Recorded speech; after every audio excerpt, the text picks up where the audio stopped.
Oh, ya. Perkenalkan, kami dari kelompok ketiga. Kelompok berapa nih? Assalamualaikum warahmatullahi wabarakatuh.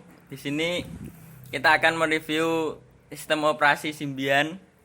Kami dari mahasiswa Teknik Informatika Unisbank Semarang, Prodi Teknologi Mobil.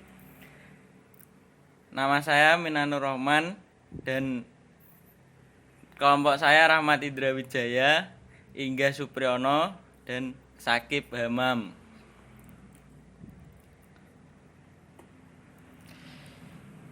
Operating System Symbian adalah sistem operasi tak bebas yang dikembangkan oleh Symbian LTD yang dirancang untuk digunakan peralatan bergerak, yaitu mobil. Sebelum Nokia mengumumkan pembelian seluruh saham Symbian yang tidak dimilikinya pada 24 Juni 2008, yang pertama Symbian dimiliki Nokia sebesar 47,9%, Ericsson 15,6%, Panasonic 10,5%, Samsung 4,5%, Siemens atau BenQ 8,4%, Sony Ericsson 13,1%. Versi Symbian yang terbaru adalah Symbian 3 dengan R02 yang disebut Symbian Bell. Sedangkan ponsel yang paling banyak beredar saat ini menggunakan Symbian OS V6,1S, V7,0S, RF4775, V8,0S, V9,1S, dan S60 V5. Nokia N series rata-rata menggunakan Symbian OS V9,1S, kecuali Nokia N95 yang menggunakan Symbian OS V9,2S. Ponsel Symbian S60 V5 dan Symbian 3 rata-rata menggunakan layar sentuh kecuali Nokia E600 dan Nokia E7. Ponsel Symbian 3 yang pertama meluncur adalah Nokia N8 dengan kamera 12 megapiksel. Symbian 3 mendapat pembaruan pertama yang disebut Symbian ANA, digunakan di ponsel Nokia X7 dan E6. Sedangkan pembaruan terbaru disebut Symbian Bell. Semua ponsel Symbian 3 bisa di-upgrade ke Symbian Bell.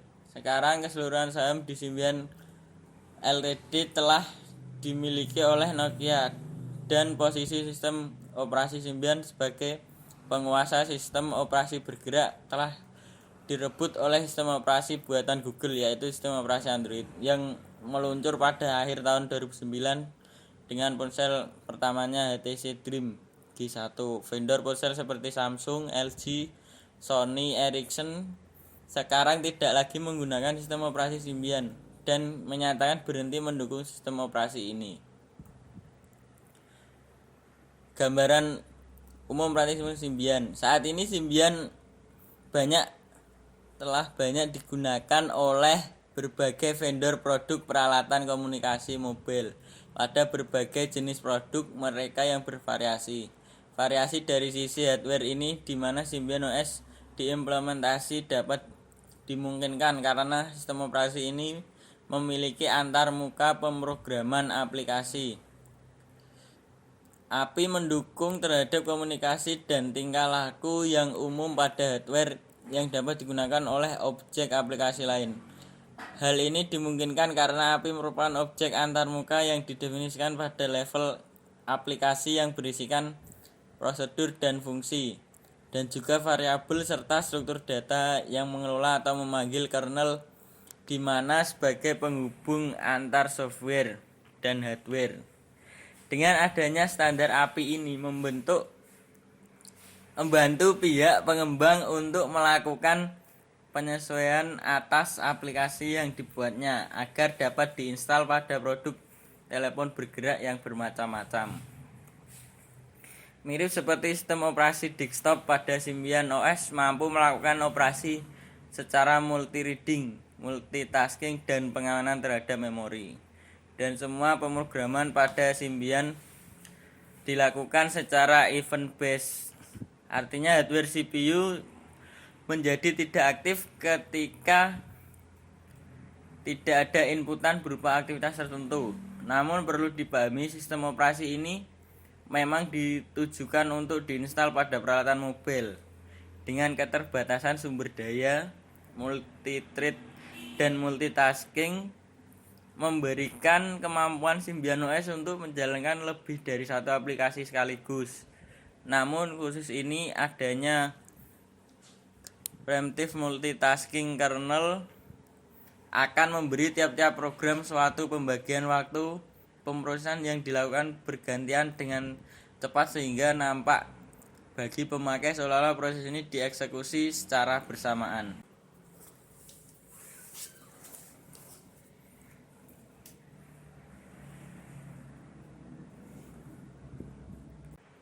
Ya, saya sambung lagi dari Mas Nanung untuk selanjutnya. Untuk itu telah didefinisikan penjadwalan berdasarkan prioritas tertentu untuk menentukan proses mana yang berjalan terlebih dahulu dan proses pada berikutnya serta apa banyak waktu yang akan jadi diberi. Symbian OS sendiri bukanlah software yang sifatnya open source secara penuh karena meskipun terdapat kesediaan API dan dokumentasinya yang banyak membantu pihak pengembang aplikasi untuk membuat software yang berjalan di atas sistem operasi. Dipublikasikan untuk umum, namun tidak untuk kode source sendiri. Pada tahun 1980, sejarah Symbian OS berdiri pada perusahaan pengembang software Psion dan didirikan oleh David Potter. Produk dari perusahaan itu diberi nama Epoch, EPOC. Sistem operasi ini difokuskan pada penggunanya di telepon bergerak. Pada tahun 1998, terjadi sebuah kerjasama antara perusahaan Ericsson, Nokia, Motorola, dan Psion untuk mengeksplorasi lebih jauh ke convergence pada PDA dan telepon seluler yang diberi nama Symbian. Pada tahun 2004, Psion menjualnya saham dan hasil kerjasama ini menghasilkan Epoch Release 5 yang kemudian dikenal dengan nama Symbian OS versi 5. Sistem operasi dari Symbian OS versi 5 itu sudah mulai mengintegrasikan kebutuhan implementasi aplikasi pada perangkat seperti PDA selain telepon seluler. Arsitektur sistem operasi. Secara umum, arsitektur Symbian OS sendiri dapat digambarkan 4 lapisan berdasarkan penggunaan API yang tersedia, yaitu 1. Lapisan pendukung aplikasi atau aplikasi utility layer. Lapisan ini terdiri dari berbagai pendukung yang berorientasi pada aplikasi. Hal ini memungkinkan aplikasi lain atau di luar sistem operasi yang berintegrasi dengan aplikasi dasar yang tersedia pada sistem operasi. Bentuk layanan lain termasuk proses pertukaran data dan manajemen data. Yang kedua, lapisan layanan dan framework antarmuka grafis, GUI framework. Lapisan ini merupakan framework API yang tersedia untuk memberi dukungan terhadap penganaan input user secara grafis maupun suara yang dapat digunakan oleh aplikasi lain. Selanjutnya yang ketiga, lapisan komunikasi. Lapisan ini berfungsi sebagai sistem operasi yang berfokus diimplementasi pada peralatan komunikasi mobile. Symbian OS memiliki kumpulan API yang fokus pada lapisan komunikasi. Bagian yang teratas pada lapisan ini terdapat dukungan pencarian dan pengiriman pesan teks. Berikutnya adalah antarmuka yang memberi dukungan komunikasi seperti Bluetooth dan infrared, IRDA, serta USB. Yang terakhir pada lapisan ini adalah protokol komunikasi berupa TCP/IP, HTTP, web, dan layanan telepon. Yang keempat merupakan lapisan sistem API dasar. Lapisan ini merupakan kumpulan yang mendukung pengaksesan data memori, tanggal, dan waktu, serta sistem dasar lainnya. Klasifikasi sistem operasi. Klasifikasi ini berdasarkan fungsi, fungsionalitas, dan akses dari API tertentu. Tujuan dari pendefinisian sistem ini selain untuk membedakan API di mana saja yang bisa diakses oleh aplikasi yang dibuat oleh pihak pengembang aplikasi, juga tetap memelihara integrasi dari layanan yang disediakan bagi pihak